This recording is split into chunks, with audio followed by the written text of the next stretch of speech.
the main scar here. And this entire area here shows differences in the skin. She was like, you fat ass, so I'm gonna beat your ass. I'm gonna get you fired. Did the defendant use her fingernails to cut your face? She did. I personally feel like if there's no physical touch, there is no incident. There was a verbal altercation. If you think that that's an incident, a verbal altercation, then it's an incident for you. That was just a little sampling of the testimony that's come in during Cardi B's civil assault case. But the Grammy Award-winning rapper was back on the stand for a second day, finishing up her testimony on Wednesday and rocking another beautiful look, while also making another viral moment on the stand when she was being questioned by the plaintiff's attorney. The rapper reenacted what the former security guard who's suing her, Emani Ellis, said to her during the alleged altercation. She was cursing at me, though. What were the words that she used? You're gonna get the out of my building. You're gonna get the out of my building. I can do whatever I want. And then it's like, when I was telling her, it was like, why you was crying? She's like, it's my phone. It's my phone. You're in my building. That's what she was telling me. And she was like, she also was saying, like, cause I don't give a who you are. I don't give a who you are. All of the evidence is in, and soon the jury will be hearing the closing arguments and make their decision. So what do you think the jury's perceptions are of Cardi B after her second day on the stand? Let's bring back in our legal eagles, Michael J. Brown and John Phillips, and welcome in entertainment commentator Holland Reed. Oh, I'm sorry. I have John and Holland for this segment. Forgive me. Michael's taking a little break here. All right. So here we go. Holland, tell me your thoughts on how Cardi did and how you think the jury may be perceiving her after 2 days up there on the stand. Julie, I have never been more excited to talk about something because Cardi B brought Cardi B into the courtroom. She commanded the room. She was true to herself. She was authentic. She disarmed an environment that usually could be intimidating for a celebrity, but she made it her own. It was her stage. It was her performance. She had everyone laughing. She had the judge laughing. She did not mince words. If there was a person that could personify, I said what I said, it was Cardi B in this courtroom. She did not back down. She did not play small. She stood on her business, and this is why I love her. And Julie, you know I'm a fan of no filter, no nonsense. Say, what you say, and mean it and stand on it. And that's what she did. She brought the wigs, the outfit changes, the $7,000 couture vibe. I mean, she was Cardi B through and through. And I think, well, why we don't know what the jury was reacting to, but it was obvious what the audience and the entire room was reacting to, and that was Cardi B bringing Cardi B to the table and not backing down for 1 second. Holland, I'm with you. I was here for it. She held her own, and she was so authentic as she did it. You're right. John Phillips, what were your impressions of Cardi B, and what kind of impression do you think was made on the jurors? So first of all, Michael J. Brown and I had a rap battle to determine who got this segment, and I won. So here we are. I've represented Terrell Owens, Omarosa versus Trump, Steve-O on both sides, Joe Exotic, Naked Cowboy. I love a good personality, and Cardi B has done that. Yeah, I might have told her to trim her nails down for testimony, but other than that, she's done great. You know, facing this $24 million, plastic surgery by somebody that initiated the confrontation to somebody just, a celebrity just trying to get to their OBGYN appointment. I've done personal injury for 25 years. This is a case I wouldn't have touched with a courtroom, wouldn't have touched answering the phone on, and I hope the jury sees through it. Right. John, are you surprised it went to trial? I mean, these cases, when you've got a he said, she said, they can make it to trial. You would think that insurance carriers or her defense attorneys would have offered something, but when you're looking at a price tag of $24 million and somebody that wants exposure and attention, you know, it happens. The bigger you are, the more they come.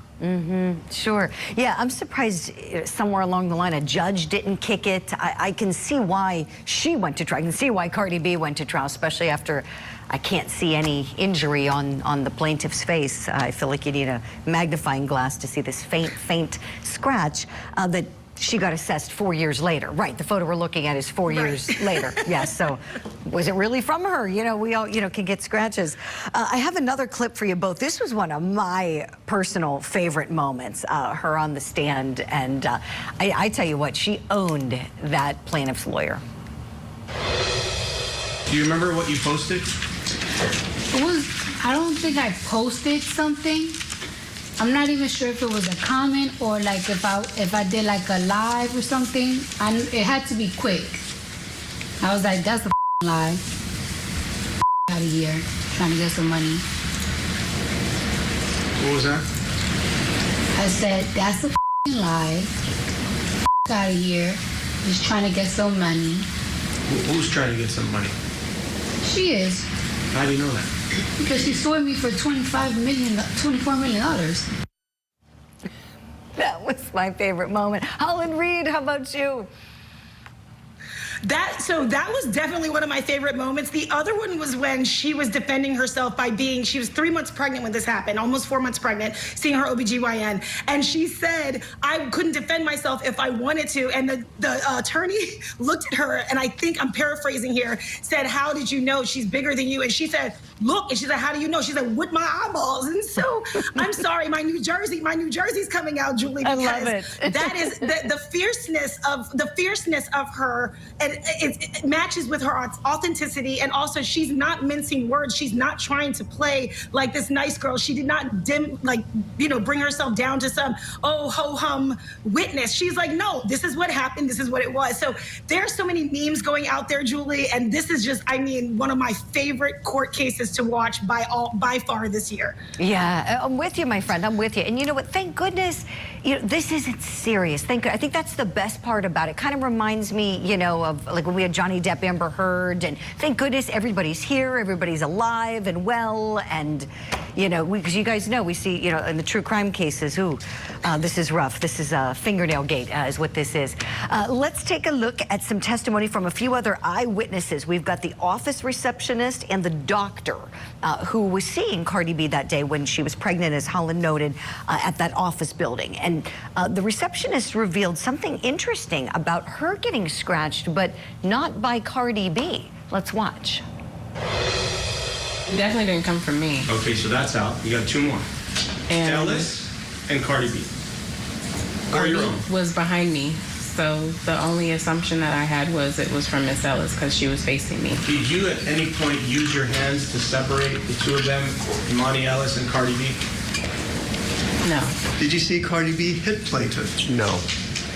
Did you see Cardi B scratch or cut plaintiff with her fingernail? No. Did you see Cardi B threaten to get plaintiff fired? No. Did you hear Cardi B call plaintiff the N-word? And by that I mean the whole.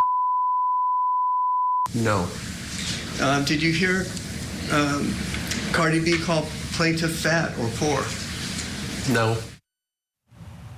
Okay, so some helpful witnesses here. John Phillips, you know, I'm surprised we didn't have a directed verdict for the defense. What do you say? You're definitely stacking it up here, and I don't know what the plaintiff's lawyer thought would happen. You know, you have depositions, although California limits depositions a lot. But, you know, you've got discovery. These, of course, are her treating physicians and staff. They intervened. You know, meanwhile, you've got somebody that was recording a celebrity and kind of an aggressor, and Cardi B has a right to defend herself and others being the baby that's inside her. And so, yeah, I mean, you do reach a level of you know, directed verdict, and you know, we would have countersued on this one for defamation. You know, it's shocking. Oh, that's an important point, John. I wonder if she is. We're going to have to look into that. And maybe she might. Maybe after this is said and done, maybe that's what comes next. Or maybe she just puts it behind her. John Phillips will take your case, Cardi. I know. You're so funny, John. Holland, I want to ask you, please, in terms of a believability, some good witnesses we saw in that little montage. Who would you say, if you have to pick the most believable and the least believable of the whole bunch, this whole case so far, who would you say, please? I'm Team Cardi B without a shadow of a doubt. There's no there. It's just too much. This is unnecessary. It shouldn't have gone this far. This is absolutely a money grab. Cardi B is going to walk away, and I absolutely agree that there should be a countersuit because this is ridiculous. And she was protecting herself, her baby, in a private setting, and that person is trying to get a quick cash situation. So no, Cardi B all the way. Yeah, you know, and it's a perfect note to end on, Holland, what you just shared. You know, it was a private situation. I think at the heart of this, that's what's getting lost, that she was going to a doctor's appointment. Someone who's supposed to be professional is supposedly filming her and following her. You know, she deserves all the privacy protections that anybody else does. It doesn't matter how many records she sells and how much money she has. I mean, you know, she's a human being. Leave her alone. And so, yeah, I feel like that was a moment, I think, for me when she was talking about that and being pregnant, feeling vulnerable.